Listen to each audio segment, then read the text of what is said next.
नमस्कार। मैं राकेश वर्मा आप सभी का स्वागत करता हूं आपके अपने परिवार एसएन गुरुकुल पर। एक बार पुनः एनआईएस डीएलएड धारी शिक्षकों को मन मस्तिष्क में खौफ उत्पन्न किया जा रहा है। प्राथमिक शिक्षा निदेशक पंकज कुमार के द्वारा बिहार के 5 जिला के जिला शिक्षा पदाधिकारियों को वहां नियुक्त लगभग 1.5 दर्जन से भी अत्यधिक एनआईएस डीएलएड धारी शिक्षक शिक्षिकाओं के जांच हेतु आदेश निर्गत किए गए हैं। ऐसी खबरें समाचार पत्र के माध्यम से प्राप्त हो रहे हैं। अब समझना यह है कि आखिर 5 जिला को निर्देशित किया गया है जांच हेतु और ऐसा कहा जा रहा है कि उन 5 जिलों में 1.5 दर्जन से अत्यधिक एनआईएस डीएलएड धारी शिक्षक शिक्षिकाएं नियुक्त हो गए हैं, जिसका आधार यह बताया जा रहा है कि माननीय सुप्रीम कोर्ट के आदेशानुसार 24 माह का जिन शिक्षक शिक्षिकाओं का डीएलएड है वही मान्य है, 18 माह का जिनका डीएलएड है अर्थात एनआईएस डीएलएड है उनका अमान्य है।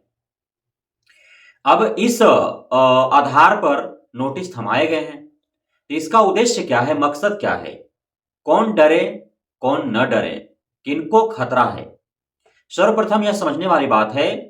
कि एनआईएस डीएलएड धारियों के नियुक्ति की जहां तक सवाल है तो चाहे वह नियोजन इकाइयों के माध्यम से छठे चरण के द्वारा भर्ती हुए एनआईएस डीएलएड शिक्षकों की संख्या की बात हो या फिर टीआरई 1 के माध्यम से एनआईएस डीएलएड धारी शिक्षकों की भर्ती की बात हो, यह संख्या दर्जनों में नहीं बल्कि पूरे राज्य भर के 38 जिला के 534 प्रखंड के सभी विद्यालयों की यदि बात की जाए तो संख्या हजारों में है, सैकड़ों में भी नहीं, संख्या हजारों में है। और यह शिक्षा विभाग को भी ज्ञात है, बिहार सरकार को भी ज्ञात है, सभी जिला के डीओ डीपीओ को भी ज्ञात है, सभी प्रखंड के बीओ को भी ज्ञात है कि प्रत्येक प्रखंड में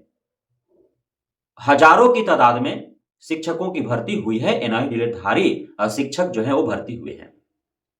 तो अब ये 5 ही जिला को क्यों नोटिस थमाया गया, तो उस समाचार पत्र में यह भी अंकित किया हुआ है कि 28 नवंबर 2023 को माननीय सुप्रीम कोर्ट का आदेश आता है कि 18 माह का एनआईएस डीएलएड धारी सरकारी शिक्षक बनने के लिए योग्य नहीं है। 24 माह जिनका डीएलएड है 24 माह का वही योग्य है। अब आपको ज्ञात होना चाहिए और यह भी नोटिस थमाया गया है सिर्फ टीआरई 1 से नियुक्त शिक्षकों को, छठे चरण से नियुक्त शिक्षकों को नहीं। तो आपको यह भली भांति समझनी चाहिए कि जब 28 नवंबर 2023 को माननीय सुप्रीम कोर्ट का आदेश आया था उसके उपरांत टीआरई 1 का सप्लीमेंट्री रिजल्ट जारी किया गया था, उसके बाद सप्लीमेंट्री रिजल्ट जारी किया गया था। तो सप्लीमेंट्री रिजल्ट में भी एनआईएस वालों का रिजल्ट दिया था बीपीएससी ने। अब हो सकता है कि यह जो नोटिस थमाया गया है क्योंकि 5 जिलों को मिलाकर के 1.5 दर्जन की संख्या बताई जा रही है और अधिक संख्या बढ़ने की उम्मीद जताई जा रही है, जबकि पूरे राज्य भर में एनआईएस डीएलएड धारी शिक्षकों की संख्या हजारों में है। एक एक जिला में कई कई 100 एनआईएस डीएलएड धारी शिक्षक बहाल है, तो सिर्फ 5 जिलों में 1.5 दर्जन ही संख्या क्यों बताई जा रही है।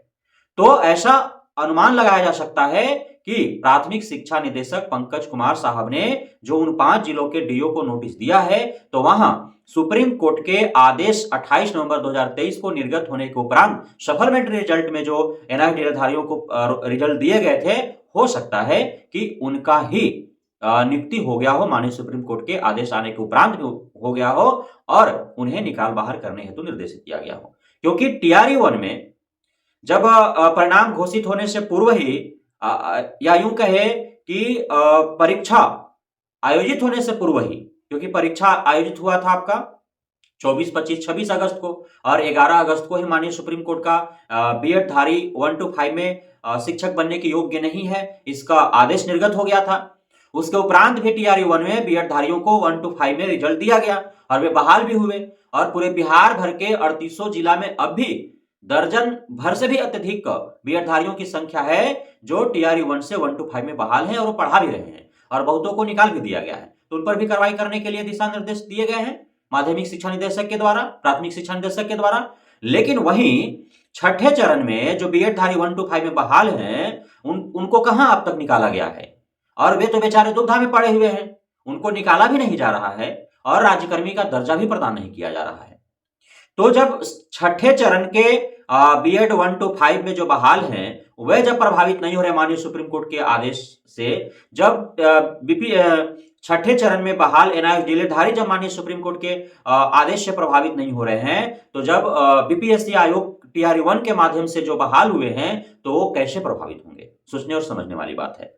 तो इसलिए मैं बार बार कह रहा हूं कि अभी तत्काल एनआईएस डीएलएड धारियों को किसी भी प्रकार से डरने सहमने की आवश्यकता नहीं है, जिनका नियुक्ति टीआरई 1 फर्स्ट मेरिट लिस्ट के माध्यम से हुआ है, सफल मेरिट रिजल्ट के माध्यम से जिनका हो गया है गलतफहमी में, तो हो सकता है कि उन पर कार्रवाई हो जाए। बाकी छठे चरण वाले एनआईएस धारी और टीआरई 1 वाले जो एनआईएस धारी फर्स्ट मेरिट लिस्ट से चयनित हुए हैं, उन पर तत्काल अभी किसी भी प्रकार का कोई खतरा नहीं है। इसलिए सोशल मीडिया पर जो भ्रामक स्थिति उत्पन्न की जा रही है, भ्रम जो फैलाया जा रहा है, आपके मन मस्तिष्क में डर भय खौफ उत्पन्न किया जा रहा है, बिल्कुल भी डरे सहमने की आवश्यकता नहीं है। आप बहाल हो चुके हैं,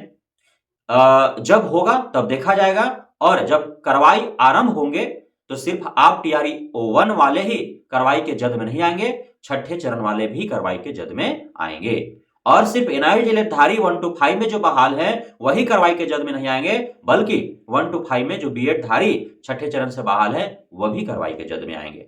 तो यह मामला काफी पेचीदा है, लेंदी है, इसलिए निर्भीक होकर के बेझिझक बेधड़क आप अपना ड्यूटी निभाएं, और 7 नवंबर 2024 से जो आवेदन आरंभ हो रहे हैं तबादला का, तो उस हेतु आप पूरा ध्यान जो है वो उस तरफ लगाएं, और तबादला आपको कहाँ चाहिए, कहाँ आप खुद को सहज सुरक्षित महसूस कर रहे हैं, कहाँ आप रहना पसंद कर रहे हैं, कौन से स्थान आपके लिए बेहतर जो है वो लग रहा है, तो उसका सूची बनाएं। 10 जिनको पंचायत चुनना है वो 10 पंचायत का, जिनको अनुमंडल चुनना है वो 10 अनुमंडल का, और उस अनुरूप जो है आप आवेदन करें। आवेदन 7 नवंबर से आरंभ हुआ है।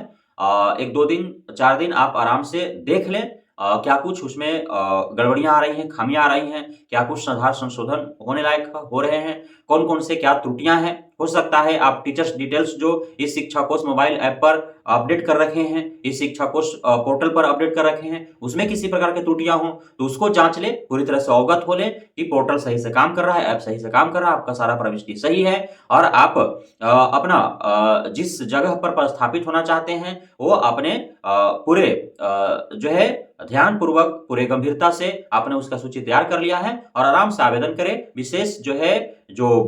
बाहरी जो आपका नकारात्मक जो एक ऊर्जा है, भ्रामकता जो फैलाई जा रही है सोशल मीडिया के माध्यम से, तो उस पर आपको ध्यान देने की आवश्यकता नहीं है। बाकी जब होगा जो वो देख लिया जाएगा। बहुत बहुत धन्यवाद आप सभी साथियों का हमारे साथ जुड़े रहने के लिए, बनने के लिए, प्यार देने के लिए, भरोसा बनाए रखने के लिए।